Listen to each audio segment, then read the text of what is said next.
భ్రమక పదాలు అంటే ఎటు నుంచి చదివినా ఒకేలా ఉండేదాన్ని భ్రమక పదాలు అంటారు. గం గ గంగ గం గ గంగ, జలజ జలజ జలజ జలజ, కి టి కి కి టి కి, క నా క క నా క, మీ సి మీ సి మీ, నా ట నా ట నం, పులుపు పులుపు,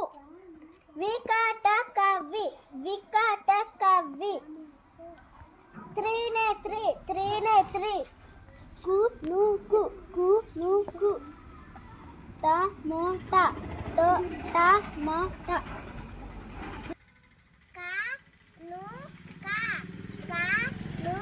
క, వ లు వ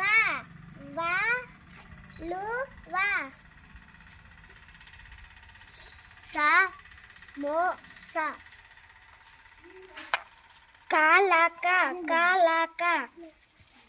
ముత్యము ముత్యము.